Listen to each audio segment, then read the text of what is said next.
Hello everyone, welcome to the channel. इस video में आरो यारो मॉक टेस्ट नंबर 2 करेंगे। और आप लोग वीडियो को शेयर नहीं करते हैं, तो आप अगर शेयर नहीं करेंगे, सब्सक्राइब नहीं करेंगे या फिर बेल आइकन नहीं दबाएंगे तो फिर फ्री में कंटेंट देना मेरे लिए काफी कठिन हो जाएगा। इसलिए वीडियो को ज्यादा ज्यादा अपने फ्रेंड सर्कल में शेयर करेंगे। आइए स्टार्ट करते हैं आरो यारो का टेस्ट नंबर 2। निम्नलिखित घटनाओं पर विचार कीजिए तथा उन्हें कालक्रमानुसार व्यवस्थित कीजिए। यहाँ पर देखो 4 घटनाएं दी गई हैं। दांडी यात्रा, पूना समझौता, सांप्रदायिक घोषणा जिसे मैकडोनाल्ड अवार्ड के नाम से जाना जाता है, और गांधी इरविन समझौता। इसमें आपको बताना है क्रोनोलॉजिकल ऑर्डर में क्या होना चाहिए। ये आपकी स्टार्ट हुई थी 12 मार्च से लेकर के, और 12 मार्च से स्टार्ट हुआ था और 6 अप्रैल को पहुंची थी कब 1930 में।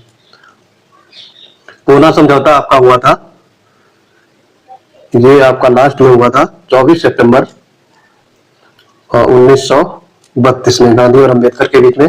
सांप्रदायिक अवार्ड, ये आपके जो मैकडोनाल्ड अवार्ड जिन्हें कहा जाता है, ये 16 अगस्त 1932 में घटित हुआ। और गांधी इरविन समझौता आपका हुआ था 5 मार्च 1931 में, और इसे दिल्ली समझौता भी कहा जाता है। तो यहां पर आपका हो जाएगा 1 4 3 2, ए पार्ट यहां पर करेक्ट हो जाएगा। भारतीय संविधान के भाग 4 जिन्हें बीपीएसपी यानी राज्य के नीति निर्देशक तत्व के रूप में जाना जाता है, निम्नलिखित में से कौन सा अनुच्छेद समान न्याय और निःशुल्क विधिक सहायता से संबंधित है? तो ये हो जाएगा अनुच्छेद 39A। बी पार्ट यहाँ पर राइट हो जाएगा। इसमें अनुच्छेद 39 दिया गया है, ये भौतिक संरचना के वितरण से संबंधित है। और अनुच्छेद 43 उद्योगों के प्रबंधन और श्रमिकों की भागीदारी से संबंधित है। और 44 जो है आपका, ये यूनिफॉर्म सिविल कोड यानी समान नागरिक संहिता से संबंधित है। तो ये सारे आपको याद रखने हैं।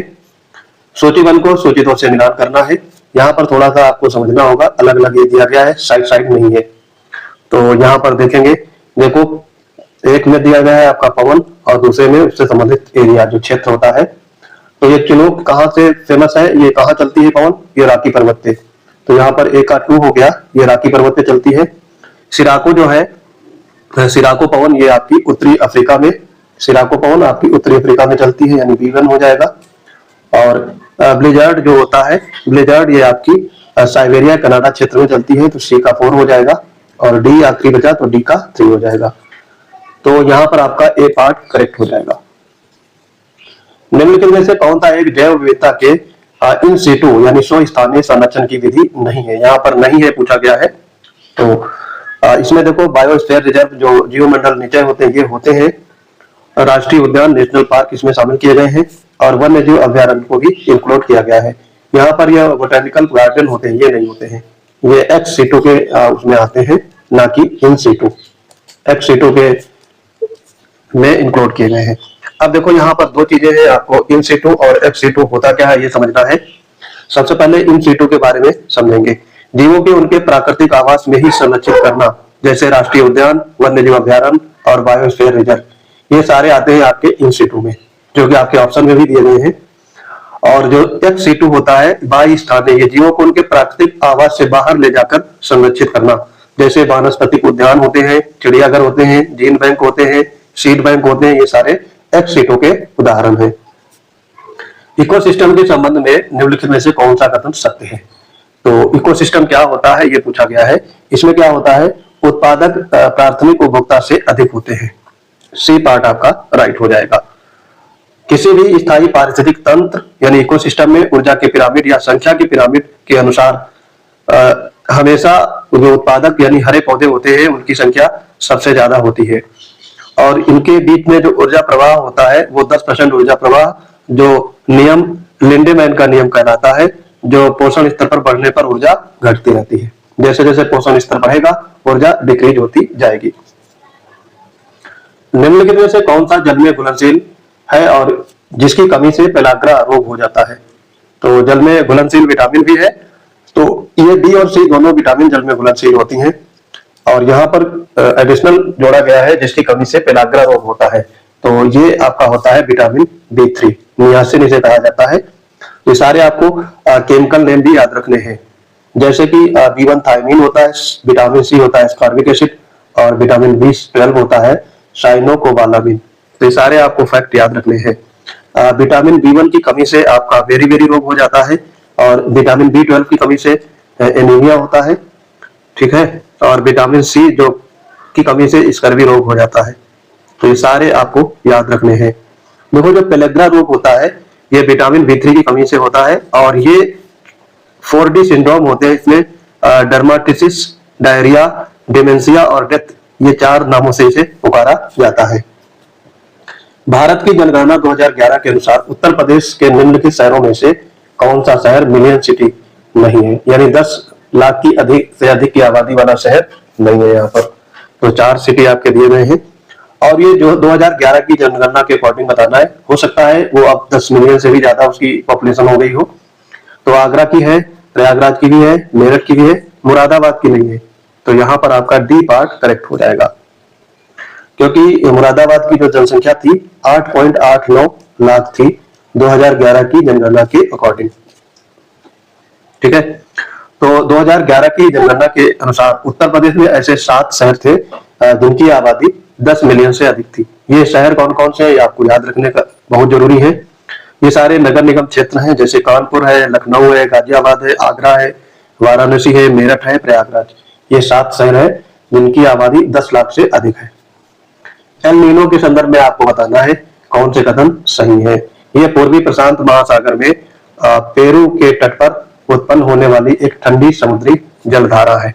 तो ये ठंडी नहीं होती है, गर्म जलधारा होती है। तो यहाँ पर पहला स्टेटमेंट आपका गलत हो गया। इसके प्रभाव से भारतीय मानसून प्रायः कमजोर हो जाता है। तो ये वाला आपका राइट है। तो यहाँ पर केवल 2 करेक्ट होगा। अब देखो यहाँ पर पूछने का क्रम क्या है। यूपीएससी प्रीलिम्स 2017 में पूछा गया, और यही क्वेश्चन को सीधे सीधे पीसीएस में 2020 में चिपका दिया गया। तो जो प्रीवियस ईयर के कंटेंट रहते हैं उन पर बहुत ज्यादा ध्यान देने की जरूरत है, तभी आप प्रीलिम्स को क्रैक कर पाएंगे। मौर्य प्रशासन में शीताध्यक्ष किस विभाग का प्रमुख होता है। तो शीताध्यक्ष किसे कहा जाता है मौर्य प्रशासन में, तो ये होते थे कृषि और राजकीय भूमिका अधीक्षक। बी पार्ट यहाँ पर करेक्ट हो जाएगा। ये भूमि की देखभाल करने वाले और कृषि विभाग के प्रमुख होते थे शीताध्यक्ष। यहाँ पर देखो खानों का अधीक्षक है, इसे कहा जाता था अकाराध्यक्ष। अकाराध्यक्ष को खानों का प्रमुख कहा जाता था। और यहाँ पर व्यापार और वाणिज्य का प्रमुख होता था, इसे कहते थे पन्याध्यक्ष। और जो मापतौल का प्रमुख होता था या अधीक्षक होता था उसे कहते थे औतवाध्यक्ष। औतवाध्यक्ष। ये सारे आपको याद रखने हैं। केवल क्वेश्चन को सिर्फ आंसर से मतलब नहीं रखना है, उनके ऑप्शन पे भी नजर डालनी है, और उस क्वेश्चन की फ्रीक्वेंसी क्या है, किस तरीके से पूछा जा सकता है, ये सारी चीजें समझने की जरूरत होती है। आप एसएससी या बैंक रेलवे के एग्जाम नहीं दे रहे हैं, आप सिविल सर्विस में बैठ रहे हैं, तो क्वेश्चन को बहुत अच्छे से डील करना आना चाहिए। निम्नलिखित में से किस अधिनियम के द्वारा भारत में संघीय न्यायालय यानी फेडरल कोर्ट की स्थापना हुई थी। यूपीपीसीएस प्रीलिम 2014 में पूछा गया था। तो ये था भारत शासन अधिनियम या भारत सरकार अधिनियम, भारत सरकार अधिनियम 1935, जो कि आपके ऑप्शन में नहीं है। यहाँ पर उपयुक्त में से कोई नहीं, ये आंसर हो जाएगा। और ये स्थापना आपकी हुई थी 1 अक्टूबर 1937 को। 1 अक्टूबर 1937 को फेडरल न्यायालय की स्थापना की गई थी। कहां पर? दिल्ली में। इसके प्रथम मुख्य न्यायाधीश बने थे सर मॉरिस गोइवर ये मुख्य न्यायाधीश बने थे। और सबसे पहले जो न्यायालय स्थापित हुआ था कोलकाता में, सर्वोच्च न्यायालय, वो रेगुलेटिंग एक्ट 1773 के तहत हुआ था, लेकिन वो संघीय न्यायालय नहीं था। निम्नलिखित में से कौन सा शब्द तिमिर का सटीक विलोम है। अब हिंदी आ गया यहाँ पे।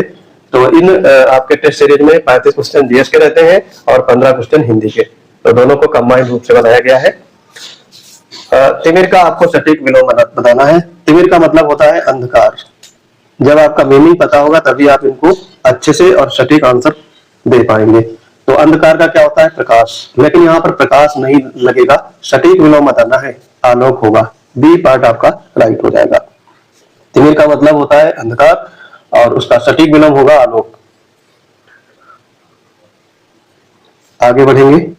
अहल्या का शुद्ध वर्तनी आपको बताना है क्या होगा। अहल्या, तो अहल्या का शुद्ध वर्तनी आपका क्या होगा।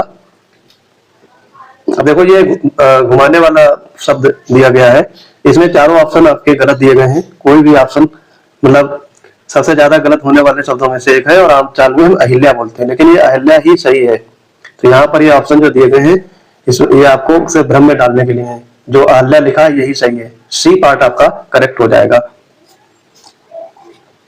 निम्नलिखित में से कौन सा शब्द यमुना का पर्यायवाची नहीं है पूछा गया है।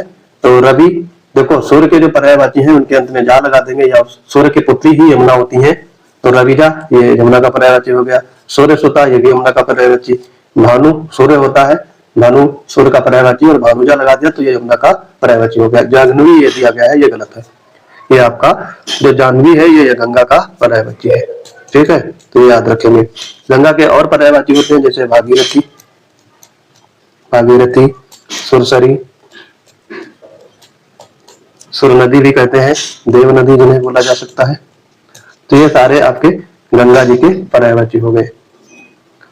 जो पेट के बल चलता हो, तो वाक्यांश के लिए एक शब्द आपको बताना है, तो ये होता है उरक। ए पार्ट आपका राइट हो जाएगा। उर का अर्थ होता है छाती या पेट, और गा का मतलब होता है गमन करने वाला, तो मिला करके हो गया उरक।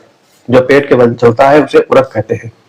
यहाँ पर नभचर कहा गया है, जो आकाश में विचरने वाला होता है, जैसे पक्षी है या फिर वायुयान भी कह सकते हो। फिर यहाँ पे जलचर दिया गया है, जो जल में रहने वाला हो। इसका पन्नग भी पर्यायवाची हो सकता है, सर्प का, तो ये पन्नग है, ये सर्प का पर्यायवाची है, ठीक। तो यहाँ पर आंसर ए आपका राइट हो जाएगा। कौन सा युग्म तद्भव तत्सम की दृष्टि से अशुद्ध है। अशुद्ध यहाँ पर पूछा गया है, आरो यारो प्रीलिम्स 2021 में ये आया था। तो अचरज है, आश्चर्य है, करेक्ट है ये। उपटन है, उद्धृतम ये भी ठीक है। कोप का कुची और दीट का दृष्टि, चारों सही है। तो यहाँ पर कोई भी तद्भव तत्सम का युग्म गलत नहीं है। तो ये आयोग ने गलत क्वेश्चन बनाया था। निम्नलिखित संधियों को उनके कालक्रमानुसार यानी क्रोनोलॉजिकल ऑर्डर में व्यवस्थित करना है। आपको इसमें ईयर पता होंगे तभी ये क्वेश्चन आप टैकल कर पाओगे। सालबाई की संधि सबसे पहले होती है 1782 में, और ये मराठा और आंग्ल के बीच में जब युद्ध समाप्त हो जाता है उसके बाद में ये आंग्ल मराठा युद्ध की समाप्ति पर होती है। उसके बाद में श्रीरंगपट्टनम की संधि होती है 1792 में। तृतीय आंग्ल मैसूर युद्ध जब समाप्त होता है, और ये संधि टीपू सुल्तान और कॉर्नवालिस के बीच में होती है। बसीन की संधि ये 1802 में होती है, बाजीराव द्वितीय और अंग्रेजों के बीच में। और अमृतसर की संधि 1809 में होती है, ये महाराणा राजा रणजीत सिंह और चार्ल्स मेटकॉफ यानी अंग्रेजों के बीच में होती है। तो यहाँ पर 4, 3, 2, 1 ए पार्ट आपका करेक्ट हो जाएगा। मलक्का जल डबरूबद्ध, स्टेट ऑफ मलक्का निम्नलिखित में किन दो प्रमुख जल निकायों को जोड़ता है। तो ये अंडमान सागर को दक्षिण चीन सागर से जोड़ता है।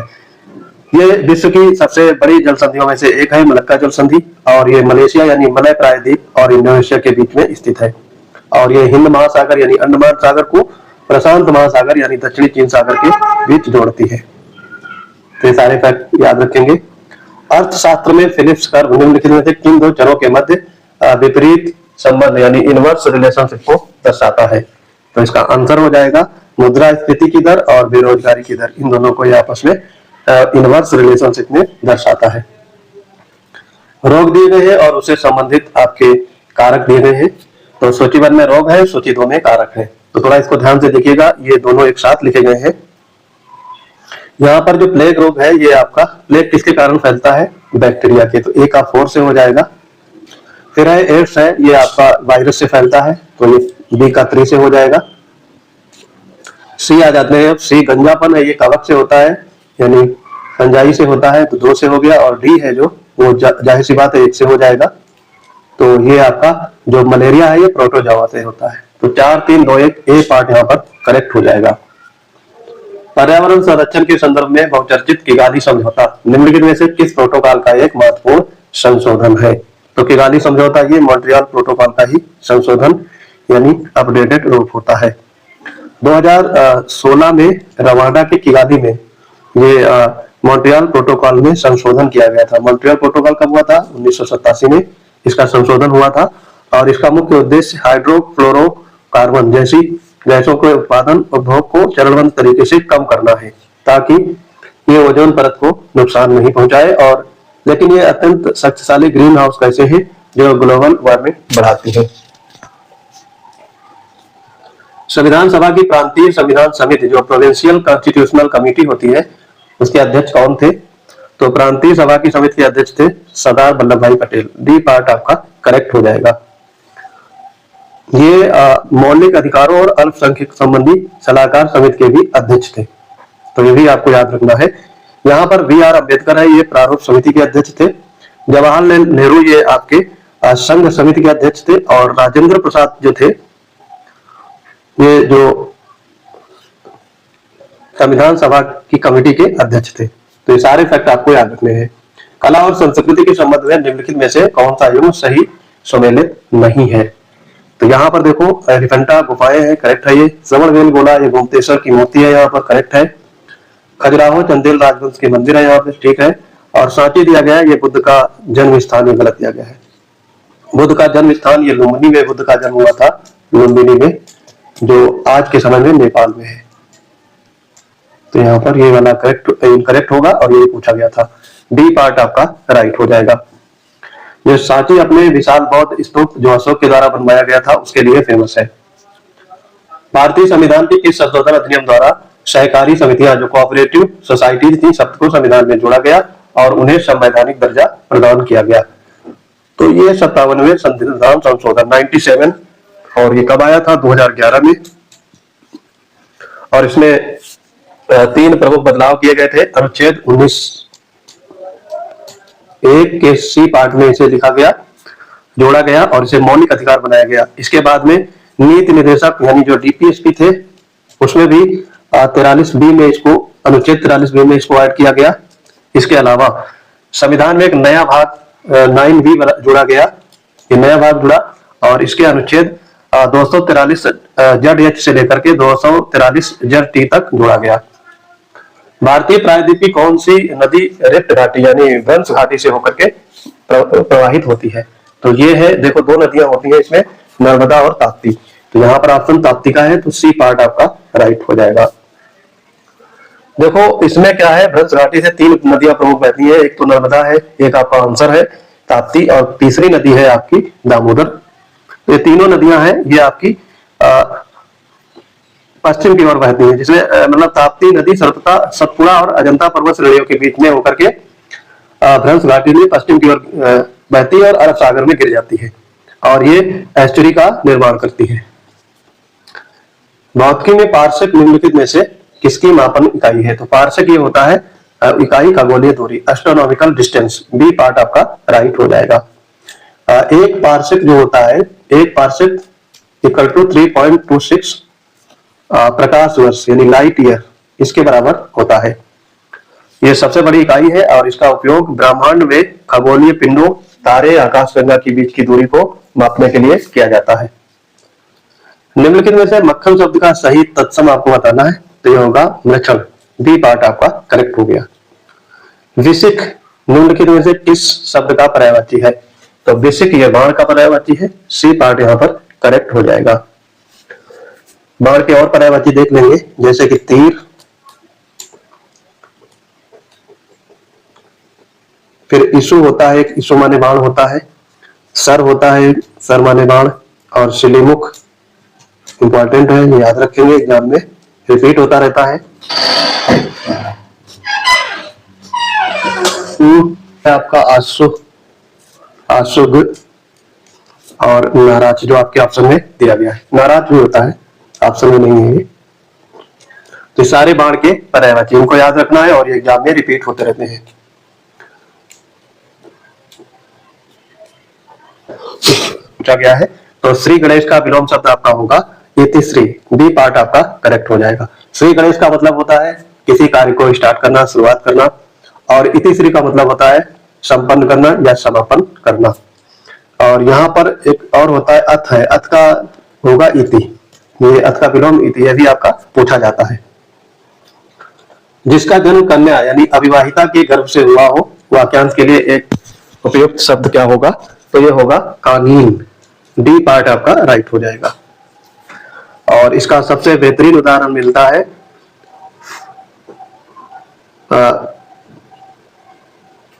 महाभारत के कर्ण का जन्म हुआ था, तो ये कहानी नहीं कहा जाएगा, ठीक है। महाभारत में जो कुंती से कर्ण उत्पन्न हुए थे कन्या के गर्भ से, आपने ये कहानी पढ़ी होगी। निम्नलिखित में से कौन सा वर्तनी की दृष्टि से अशुद्ध है? तो यहाँ पर अशुद्ध बताना है। अंतर्धान, जो अंतर्धान इसमें दिया गया है ये आपका सही है, अनुग्रहित भी सही है, अधीन भी सही है, वाल्मीकि लिखा गया है गलत है, तो यहाँ पर सी पार्ट आपका राइट हो जाएगा। वाल्मीकि कैसे लिखेंगे? वाल्मीकि, ये आपका लिखने का तरीका होता है। मौर्य काल के दौरान अशोक के निम्नलिखित अभिलेखों में से कौन सा एक टैक्स में छूट या आर्थिक मामलों से संबंधित है? तो ये आपका हो जाएगा रुक्मिणदेही स्तंभ लेख, बी पार्ट आपका करेक्ट हो जाएगा। अशोक अपने राज्याभिषेक के 20वें वर्ष में बुद्ध की जन्मस्थली नेपाल गया था और इसका वर्णन रुक्मिणदेही अभिलेख में मिलता है। तो वहां पर उसने बलि यानी जो धार्मिक कर होता था उसको माफ कर दिया था, और जो भाग होता था, भाग उसको 1/6 से घटाकर 1/8 कर दिया था। जो टैक्स हुआ करता था भूमि कर, उसको घटा दिया था। और ये एकमात्र अशोक का ऐसा अभिलेख है जो विशेष रूप से आर्थिक विषयों से संबंधित है। पंचायती राज व्यवस्था के संबंध में आपको बताना है, और ये जो समितियां गठित की गई हैं इनको क्रोनोलॉजिकल ऑर्डर में लगाना है। तो ये काफी बार रिपीट होता रहता है, ये आयोग का फेवरेट क्वेश्चन है, तो इसको रट लेंगे। यहाँ पर देखेंगे GV राव समिति, ये आपकी आई थी 1985 में, और इसे क्या कहा गया था? बिना जड़ की घास कहा, बिना जड़ की घास। NM सिंघवी समिति, ये आपकी आई थी 1986 में, और इसने पंचायती राज को संवैधानिक दर्जा देने की वकालत की थी। बलवंत राय मेहता समिति, ये आई थी, ये त्रिस्तरीय पंचायत चुनाव पर आधारित थी, यानी त्रिस्तरीय पंचायत होनी चाहिए। और अशोक मेहता, ये द्विस्तरीय पंचायत का वर्णन करती है, तो 1977 में। तो यहाँ पर आपका सबसे पहले 3 नंबर आएगा, फिर 4 आएगा, उसके बाद 1, 2, ए पार्ट यहाँ पर राइट हो जाएगा। देखो पहाड़ियां दी गई है और उससे संबंधित राज्य आपको इनमें मैचिंग करना है। गारो, मिरी, कोल्लई, मलाई, डालमा। तो गारो और खासी ये पहाड़ियां कहाँ पर है? मेघालय राज्य में। तो यहाँ पर आपका ए से 1 हो जाएगा। फिर बी का देखेंगे आप, मिरी, ये तो मेघालय हो गया। मिरी जो पहाड़ियां हैं ये आपकी अरुणाचल प्रदेश से संबंधित है, तो 3 हो गया। सी का आ जाओ, कोल्लम मलाई, कोल्लम मलाई पहाड़ियां ये आपकी तमिलनाडु राज्य से संबंधित है। और डी का आपका 4 हो जाएगा। जो डालमा है ये झारखंड में है, तो यहाँ पर ए पार्ट आपका करेक्ट हो जाएगा। मानव शरीर में हार्मोन और उनके कार्यों का कौन सा युग्म सुमेलित नहीं है? RO मेल्स 2017 और BPSC 2018 में पूछा गया था। तो यहाँ पर सही से मैचिंग नहीं है, ये बताना है। इंसुलिन रक्त शर्करा का नियंत्रण करता है, ये राइट है। मेलाटोनिन ये निद्रा चक्र यानी स्लीप साइकिल को नियमित करता है, करेक्ट है ये। ऑक्सीटोसिन ये स्तन ग्रंथि से दुग्ध का स्राव या प्रसव पीड़ा में हेल्प करता है। और जो गैस्ट्रिन है ये ब्लड प्रेशर को नियंत्रित करता है या नियमन करता है। तो यहाँ पर चौथा वाला इनकरेक्ट होगा, ठीक है। ये HCl के स्राव को उत्तेजित करता है, तो डी पार्ट यहाँ पर राइट हो जाएगा। भारत में गरीबी की आकलन जो पॉवर्टी एस्टिमेशन था उसके लिए 4 कमेटी गठित की गई थी। इनके कालानुक्रम लगाना है आपको, तो इनके ईयर पता होंगे तभी आप इनको सही से कालानुक्रम में कर पाएंगे। सुरेश तेंदुलकर समिति ये आपकी आई थी 2005 में। वाई के अलग समिति ये आई थी 1977 में, और इसने कैलोरी के आधार पर गरीबी का मापन किया था। और जो तेंदुलकर समिति थी ये खपत के व्यय को आधार बनाया था।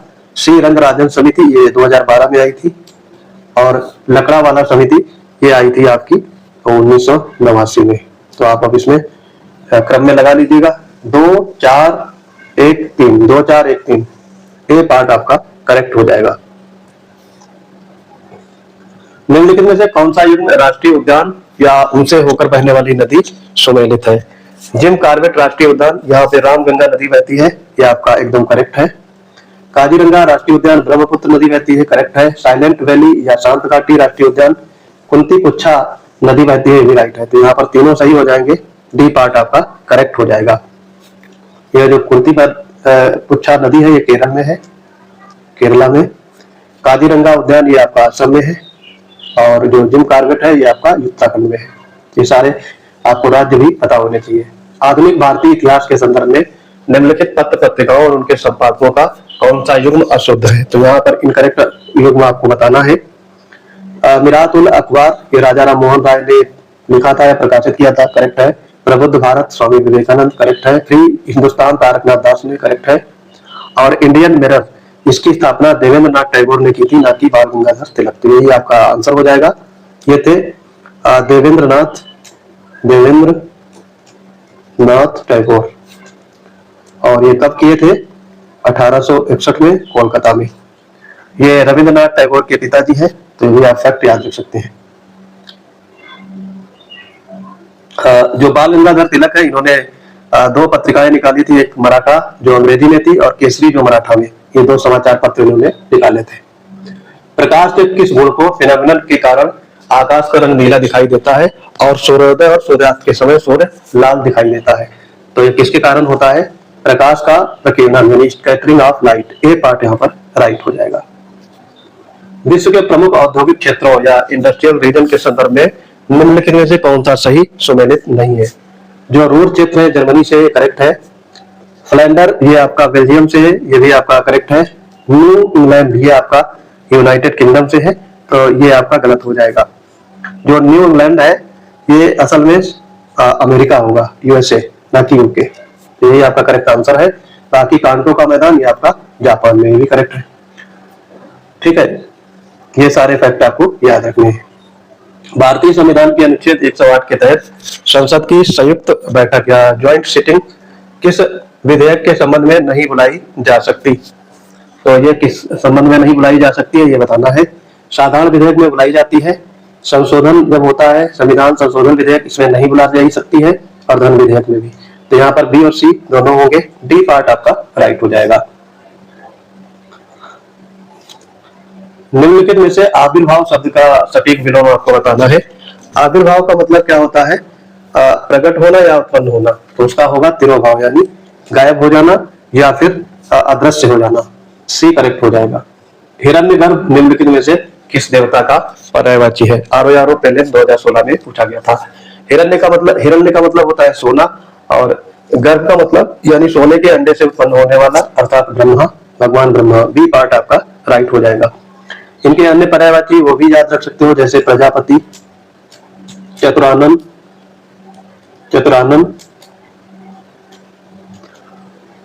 विरंच, कमलासन, कमल के ऊपर बैठने वाले यानी कमलासन, और स्वयंभू, आज या अज जिन्हें बोलते हैं, अज भी है सृष्टा, तो सृष्टा भी है सृष्टा। ये सारे ब्रह्मा के पर्यायवाची, उनको आपको ध्यान रखना है। वाक्यांश जिसने अपना ऋण यानी कर्जा पूरी तरह से चुका दिया हो। तो कर्ज जिसने चुका दिया उसे कहेंगे उऋण। बोलते नहीं है कि मैं उनसे उऋण हो गया, यानी उनका कर्ज पूरा, मेरे ऊपर कोई कर्जा नहीं है। जो ऋण से मुक्त हो जाए उसे उऋण कहते हैं। यहाँ पर अन्य शब्द जैसे लिखे गए हैं, ऋणी यानी जो ऋण ग्रस्त हो गया और ऋण से उसे ऋणी कहेंगे। कृतज्ञ दिया गया है जो किए गए उपकार को न माने। और उत्तमांग ये क्या होता है? ऋण देने वाला व्यक्ति। जो क्रेडिटर होता है उसे उत्तमांग कहा जाता है। ये अजीब शब्द है, इनको आपको ध्यान रखना है। तद्भव दर्शन की दृष्टि से निम्नलिखित में से कौन सा अशुद्ध है? आपको यहाँ पर अशुद्ध बताना है। प्रस्वेद या प्रस्विन, ये पसीना का प्रस्विन होता है, करेक्ट है। ये शुंड का शुंड, चबूतरा का चत्वर, ये भी ठीक है। और यहाँ पर आपका हो जाएगा ये जो साक्षी है, इसका साक्ष्य दिया गया है, तो ये गलत है, ये होगा साक्षी। बी पार्ट आपका राइट हो जाएगा।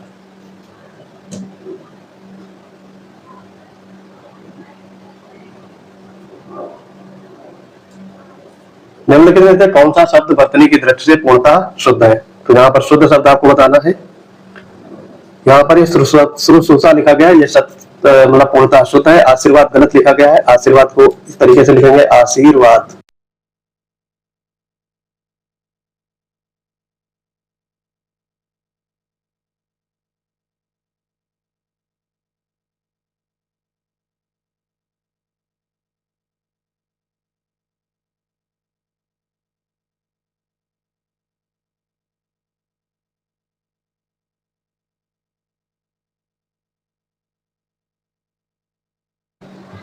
भारतीय स्वतंत्रता संग्राम के दौरान की निम्नलिखित ऐतिहासिक घटनाओं को उनके सही कालानुक्रम यानी क्रोनोलॉजिकल ऑर्डर में व्यवस्थित करना है। तो यहाँ पर देखो क्रिप्स मिशन, अगस्त प्रस्ताव, वेगन योजना और CR फार्मूला यानी सी राजगोपालाचारी फार्मूला। तो इनको आपको ईयर अगर पता होंगे तभी इसको मैच कर पाएंगे। क्रिप्स मिशन ये कब आया था? मार्च 1942 में। अगस्त प्रस्ताव ये आपको 8 अगस्त 1940 में आया था। वेगन योजना आपकी आई थी जून 1945 में, शिमला समझौते के सम्मेलन के साथ ये आई थी। और वेगन योजना थी जो ये आपकी मार्च 1944 में। तो अब आप इसको क्रोनोलॉजिकल ऑर्डर में लगा लेंगे। 2 1 4 3 ए पार्ट आपका राइट हो जाएगा। निम्नलिखित महासागरीय जलधाराओं में से ठंडी जलधारा नहीं है पूछा गया यहाँ पर। तो इसमें ठंडी जलधारा नहीं है ये बताना है। हम्बोल्ट पेरू जलधारा ये ठंडी है। लैब्राडोर ठंडी जलधारा है। ओयासियो जलधारा ये भी ठंडी है। अंगुलास ये गर्म जलधारा है। तो ये आपका राइट आंसर हो जाएगा। डी पार्ट आपका करेक्ट हो जाएगा। ठीक है। जो यहाँ पर लैब्राडोर है ये अटलांटिक महासागर में बहती है। हम्बोल्ट जो जलधारा है ये पेरू, ये भी प्रशांत महासागर में, इसे पेरू की धारा भी बोलते हैं, ये महासागर में है। और ओयासियो जो जलधारा है ये भी प्रशांत महासागर में है। और यहाँ पर जो अंगुलहास है जो गर्म जलधारा है ये हिंद महासागर में बहती है। सूचीबद्ध को सूचितों से आपका मिलान करना है। यहाँ पर देखो आपके एक तरफ दिए गए सांवैधिक निकाय और दूसरी तरफ उससे संबंधित अनुच्छेद। तो वित्त आयोग होता है ये अनुच्छेद 280 से है, यानी ए का 2 हो गया। फिर बी का आप देखेंगे निर्वाचन आयोग 324। ठीक, तो निर्वाचन आयोग हो गया आपका 324 यानी 1 से मैच हो जाएगा। सी का देख लेंगे संघ लोक सेवा आयोग, ये 315 होता है अनुच्छेद यानी 4 से हो गया। और डी जो है आपका 3 से हो जाएगा यानी अनुसूचित जाति आयोग, ये आपका होगा अनुच्छेद 338। तो यहाँ पर 2143 ए पार्ट आपका करेक्ट हो जाएगा। बहुआयामी गरीबी सूचकांक मल्टी डायमेंशनल पॉवर्टी इंडेक्स के 3 प्रमुख आयामों में निम्नलिखित में से कौन सा शामिल नहीं है? तो यहाँ पर देखो हेल्थ शामिल किया गया, शिक्षा और जीवन स्तर यानी स्टैंडर्ड ऑफ लिविंग पर कैपिटल इनकम ये इंक्लूड नहीं की गई है। तो डी पार्ट आपका राइट हो जाएगा। और ये उत्तर प्रदेश विशेष का है। उत्तर प्रदेश का एकमात्र ऐसा जिला है जिसकी सीमाएं 4 अलग अलग राज्यों को स्पर्श करती हैं। तो ये जिला है सोनभद्र। सी पार्ट आपका राइट हो जाएगा। ये 4 राज्य कौन से हैं? मध्य प्रदेश, बिहार, छत्तीसगढ़ और झारखंड। इन 4 राज्यों से इसकी सीमाएं टच करती हैं। ये सारे फैक्ट आपको याद रखने। सहारनपुर जो जिला है ये सहारनपुर ये 3 राज्यों को छूता है। कौन कौन से? हरियाणा, हिमाचल प्रदेश और उत्तराखंड। ये फैक्ट भी याद रखेंगे। यहाँ पर ललितपुर दिया गया है, ये 3 ओर से मध्य प्रदेश से घिरा हुआ है। और बलिया जिला है ये सबसे उत्तर का जिला है यूपी के। ठीक है, यहाँ से फिर बिहार शुरू हो जाता है। तो ये आपका उत्तरी जिला है सबसे। ये भी आप फैक्ट याद रखेंगे। तो आई होप ये वीडियो आपको समझ में आ गया होगा। चैनल को ज्यादा अपने फ्रेंड सर्कल में शेयर करिए। अगर हमारे पेड बैच से जुड़ना चाहते हैं तो उसके लिए आप PCS मंडल टेलीग्राम चैनल ज्वाइन करेंगे। वहां पर आपको PCS और ROR के प्रीलिम और मेंस के बैच अवेलेबल है। कम फीस में मैक्सिमम रिजल्ट देखने को मिलता है हमारे बैच से। तो जुड़ते रहिए और चैनल को ज्यादा शेयर करिए। मिलते हैं अपने अगले इंपॉर्टेंट वीडियो के साथ। तब तक के लिए जय हिंद।